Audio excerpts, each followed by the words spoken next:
Hello and welcome to the Valley Today. I am your host, Janet Michael. We are on the Zooms today with an old friend. Anyone who listens to the Valley Today on the River 95.3 gets to hear every single afternoon when the Valley Today show is over. Ken Slack is joining me. He is a communications specialist for the Staunton District of VDOT. We're going to do several shows throughout the rest of the year, highlighting some of the projects that VDOT has going on. So, Ken, it's nice to be able to talk to you for more than the minute and a half that people get to hear when the Valley Today is over.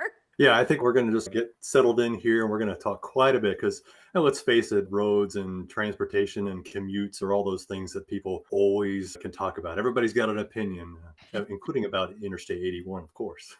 Yeah, it's a pretty popular talking point amongst anybody, I think, that lives in the Shenandoah Valley. Some love it, some hate it, some, like me, avoid it altogether. Yeah, absolutely. I mean, it's hard to talk about driving in the northern Shenandoah Valley or pretty much anywhere in Western Virginia without talking about Interstate 81. It carries a huge amount of traffic. It is obviously an enormous economic driver for lots of businesses and industry up and down the valley, not to mention access for colleges and universities and Virginia Tech football games and so forth. So it's definitely a water cooler topic pretty much wherever you are. We're going to talk later about the Strasburg portion of 81. I was looking online in prep for the show, and I even did not realize how much traffic there really is. And when you're done with that project, it could potentially double. So it's mind-boggling to me how much traffic is actually on 81. I think those that drive it think there's a lot, but you hear that number with a comma in it, and you are astounded. Yeah, we've got parts of I-81 in the Northern Valley that are running about 70,000 vehicles a day.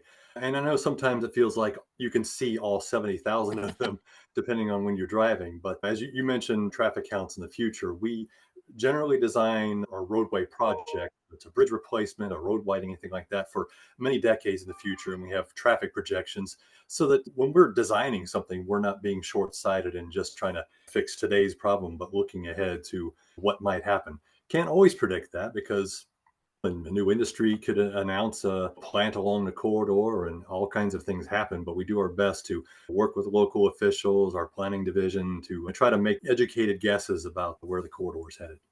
One of the things that we're going to talk about today is the CIP study. It's a corridor improvement program study, and it's looking at 81 and what does it look like now? What could it look like in the future? All of the what ifs are part of this study. Yeah, absolutely. The Corridor Improvement Program, the I-81 CIP, and you might hear me sometimes refer to it as Improve 81. That's our nice short marketing term for it. But it really got its start in 2018. We did a whole series of public meetings up and down the corridor, including right here in the top of Virginia. And also had some detailed traffic studies looking at those potential hotspots along the corridor. That took place pretty much throughout the year 2018. And some of the folks listening right now may have been at one of those meetings or maybe more than one. But that corridor study led to the Corridor Improvement Program, which was approved by the General Assembly and the governor in 2019. And at that point, starting in the middle of that year, we were off to the races. So we're more than 5 years into the program now, and we've gotten quite a few projects finished. Right out of the gate, we had lots of operational projects like beefing up our safety service patrol, adding new cameras and digital message signs along the interstate, instituting a new program called the 81 Trip. It's a towing recovery incentive program that actually helps deal with a lot of those incidents and helps get them cleared quicker. So when you've got a crash or a tractor trailer fire, something like that, those lane closures due to incidents are really what drives some of the problems on the interstate.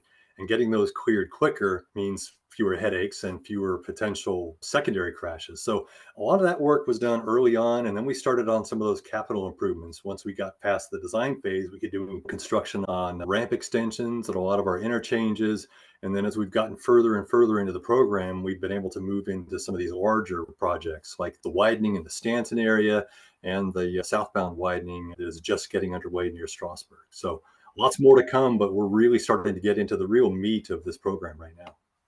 I wonder how many people fully realize the scope of what VDOT covers. I think sometimes we think of the I-81 corridor and the major highways, but that also encompasses bridges. It encompasses these off-ramps and these on-ramps. You've got a pretty large list of things that VDOT is in charge of. Yeah, you mentioned bridges, and between bridges and culverts, just in our Staunton district, which is the northwestern part of Virginia, 11 counties that we cover, we have something like 3,500 structures that we maintain. Now, some of them are small. We have a lot of those mountain streams coming off of the Blue Ridge and Alleghenies, but that is a huge program. And so a lot of our work is maintaining and inspecting and constantly keeping up with our bridges and culverts because they're a major part of our maintenance and construction program. Absolutely. I think so many of us don't even pay attention to them at all until we see on the news things where they have had ships run into them. Now, granted, that's not a problem that you necessarily have to deal with. Bridges are a huge part of VDOT's program from Cumberland Gap all the way to the coast. We have a higher number of bridges, albeit smaller ones here, but the folks over in Hampton Roads in the Northern Neck, they don't have as many bridges, but some of those things are absolutely monstrous. Yeah, it depends on where you are in the state, but bridges are, like you said, just one part of our program, and they are a big aspect of it for sure.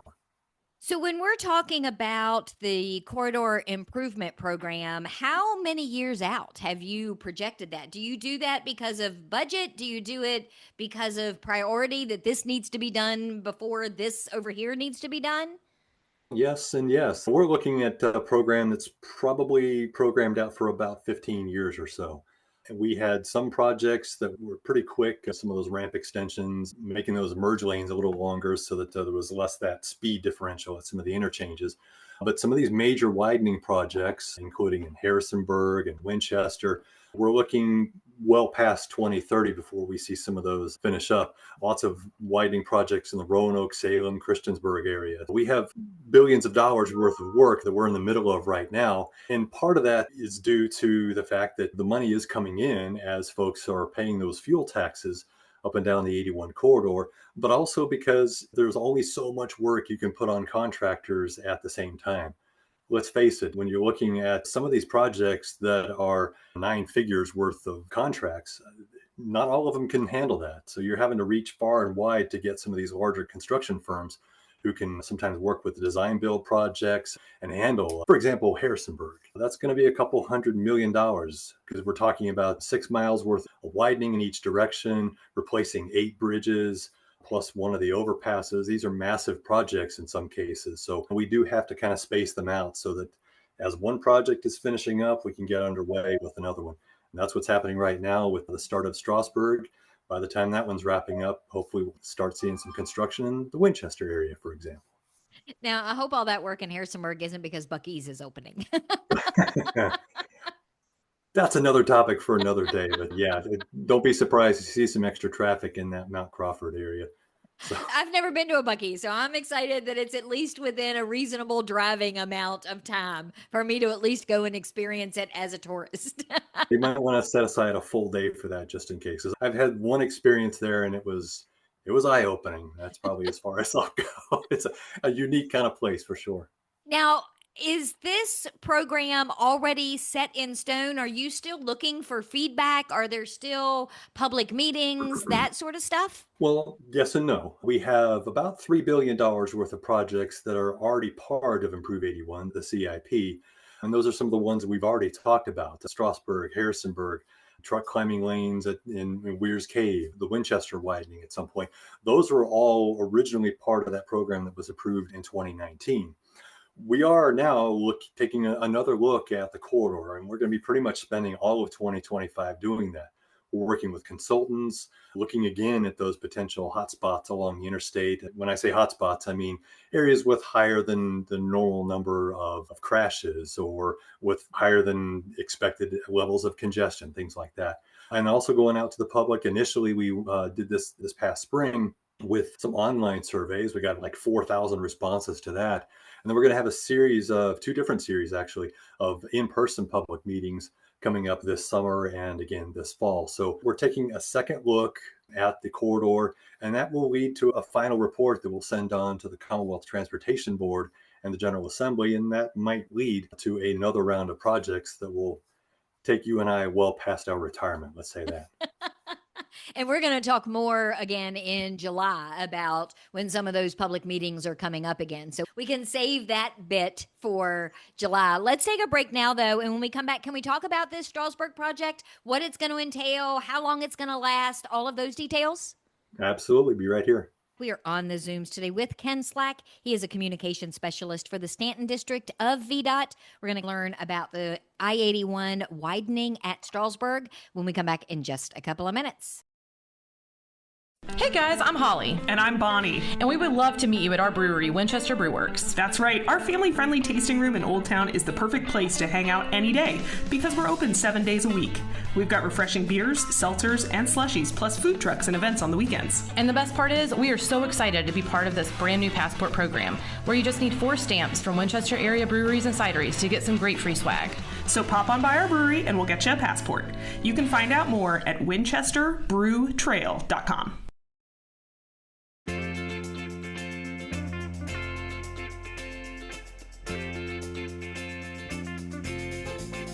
Welcome back to the Valley today. I am your host, Janet Michael. We are on the Zooms today getting a VDOT road report of sorts, a little longer than what you may hear after the show airs on the River 95.3. Ken Slack is joining me. He is the communications specialist for the Staunton District of VDOT. We talked a little bit in the first segment about the corridor improvement program. Thankfully, Ken has agreed to come back on a fairly regular basis. So we're going to learn more about public hearings and all of that sort of stuff as we go throughout the year. But Ken, one of the things we touched briefly on in the first segment is this next project that you're doing on 81 at Strasburg, which I am very happy about because it is a bit of a hot mess right now and has been for some time. There is a lot going on in the Strasburg area, that is for sure. One of our challenges is that interchange with I-66. You have that left lane merge that certainly you don't see a lot of, and some folks get a little bit nervous in that part of the corridor. Plus, it just carries a ton of traffic. Where anytime you have two interstates coming together, you have potential hotspots and areas where you really need to take extra care, extra caution as you're driving through there. So we did a very recent project where we replaced the southbound bridge over Water Plant Road. That allowed us to extend that merge lane coming off of 66 westbound to go on 81 southbound.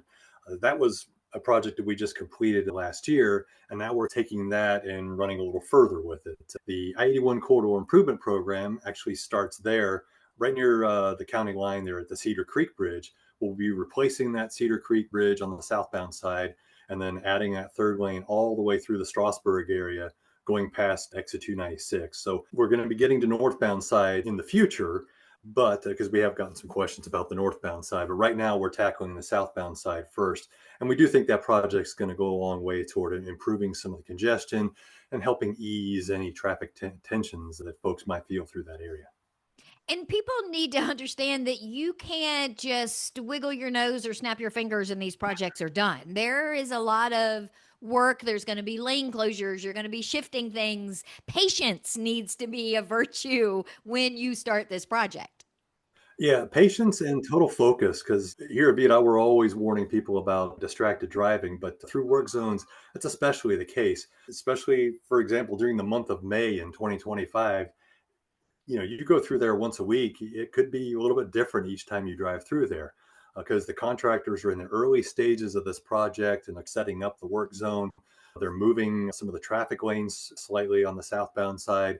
What they're basically doing is they first strengthen the shoulder so that they could shift traffic toward that right shoulder a little bit. That gives them space to put the concrete barrier in along the median. And they're, of course, having to redraw the lines between the lanes and all that sort of work. But once those concrete barriers are in and they establish the entrances and exits for the construction equipment, then that project really settles in for a few years as they do the vast majority of their work inside that median area. But here in the early stages of the project, it's a little different. Most of the time we'll see nighttime lane closures, nighttime and overnight hours, but you're still going to see some shifting travel lanes and some shoulder closures pretty much around the clock. You're going to see those changes whether there is an active crew on site or not. I know that typically you do away with some of those things over holidays. So Memorial Day, July 4th will be here before we know it. That doesn't mean that you just go full on. There's still going to be some lane changes and things like that that are in place just people not actively working there. Yeah, absolutely. And it's probably a good time to remind folks that the work zone speed limit through there of 60 miles an hour is true around the clock, whether you see anybody working or not. So don't try to make that judgment call. Well, there's nothing happening out here, I'm going to put the hammer down. It doesn't work that way. Work zone speed limits are in effect whether you see work taking place or not. Because part of it is the reason those go in place is that we do sometimes have those narrower shoulders because of the concrete barriers in place and things like that. So a little bit of a reduction in speed is safer for everybody. But yes, Memorial Day is a good example. We do have some restrictions on when we can have lane closures on interstates, not just 81, but 66 and 64 and a lot of our primary roads as well. That will suspend for at least for a few days some of those lane closures due to the work activity. But there are certain kinds of work zones that are relatively permanent. If you're replacing a bridge and there's a temporary traffic signal that's in place because only half the bridge is there at the moment, those are the kinds of things that we can't just open for the weekend. And I would be remiss if I didn't point out my dear friend, Captain Warren Gosnell, always talks about work zones that fines are double if you get a speeding ticket or a ticket in a work zone. So keep that in mind for your budget as well. Absolutely agree. And honestly, I have no problem with that. Anybody who works for VDOT and sometimes is in those work zones and sees the risks that these folks take on a daily basis. It may sound like a tired phrase, but please give them a break. Slow down, be patient, and be respectful going through those work zones. These folks are just like you. They want to get home safely to their families and loved ones at the end of the day. What is this project going to look like when it's finished? That's an excellent question. Okay, so yeah, big picture for the Strasburg area. This is a southbound widening, and basically it's going to be 3 lanes wide from where you get on there at exit 300, the I-66 interchange, continuing over the Cedar Creek Bridge, because that bridge, the southbound bridge, will be replaced. Going over the bridge at the CSX Railway, that southbound bridge is going to be widened as well to accommodate a 3rd lane. And then going past exit 296. So going past exits 298 and 296, both of those interchanges for Strasburg, southbound 81 will be 3 lanes going all the way through there. And the project actually extends close to a mile past that, finishing up right around exit 295. And one of the parts of this project that a lot of folks may not realize is that even though we're doing the widening on the southbound side, toward the latter stages of construction, crews are also going to be installing sound barrier walls on the northbound side because there's some subdivisions that are close to the interstate there, just south of that exit 296. So lots going on with this project. We have a good contractor that's just a few months into this project, Shirley Construction, that's also doing that bridge replacement there at Rockland Road in Warren County. They're moving quite nicely on that project, and they're doing this one as well. It's about a close to $60 million construction project for that widening in the southbound 81 in the Strasburg area. So a big project, and we're looking for it to finish up in the fall of 2028. It's interesting when you talk about the Rockland Road project, because I also don't know that people realize that you do work on things other than the interstates.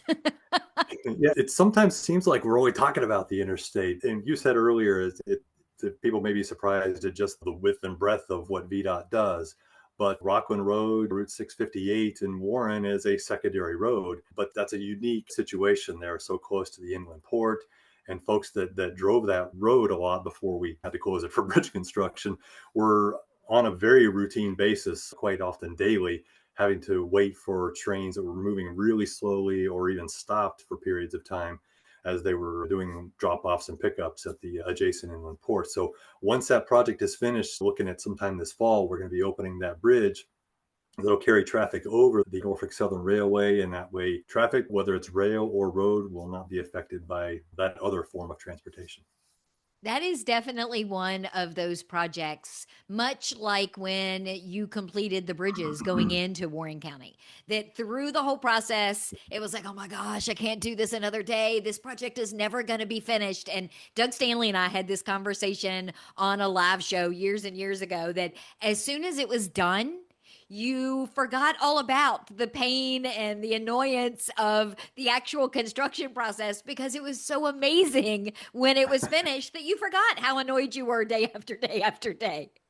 And I'm often amazed that sometimes just a couple of years after a project like this, you're driving along and you're trying to remember what it looked like before. Sometimes I have a hard time remembering, what did this look like before we widened this bridge or before we put in that intersection. It's funny how your mind just adapts quickly to whatever the situation is. But we certainly hope that yours and Doug Stanley's level of patience with these projects is shared by all your listeners. And I mentioned when we first started our conversation that I had gone online and I had looked at the Strasburg project in particular. But you mentioned Improve 81. All of these plans and what it's going to look like and potential timelines, you have all of that for the public to go and educate themselves on and just take a look at. Yeah, absolutely. Sort of the hub for everything about this program is at improve81.org.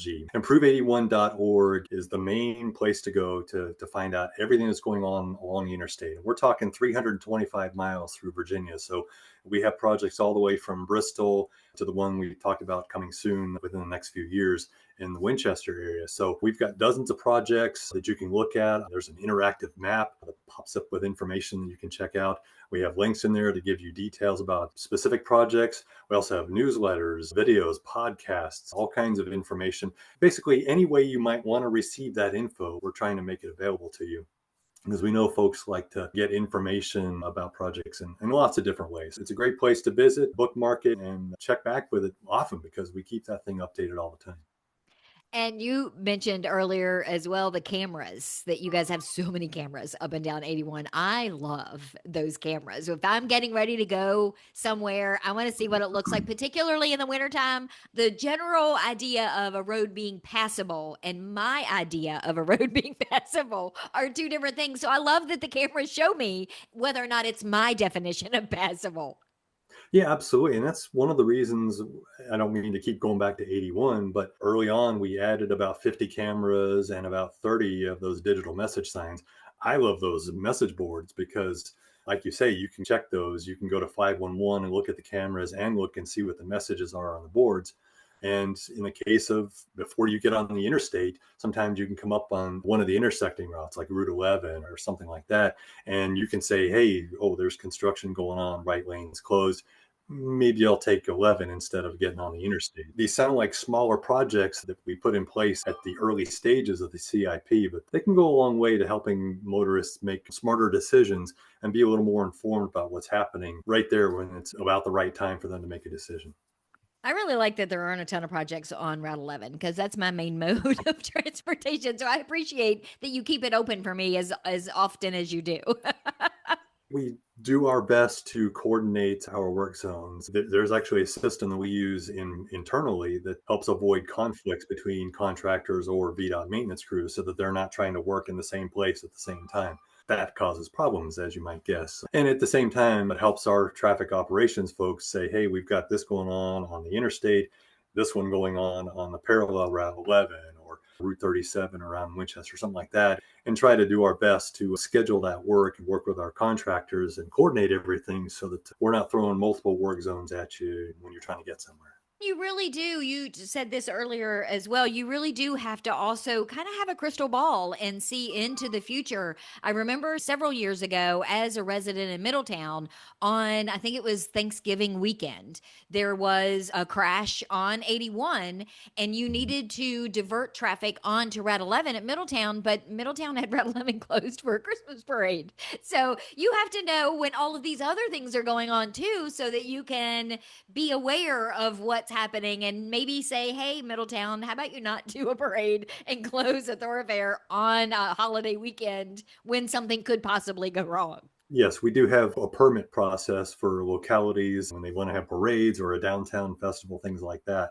Now, you're talking about an incident like a crash. You can't always predict those things, and sometimes it is going to conflict. We do our best, and we know our local government partners try to do the same thing. We try to keep those things from happening. But let's face it, 81 doesn't have a whole lot of other options.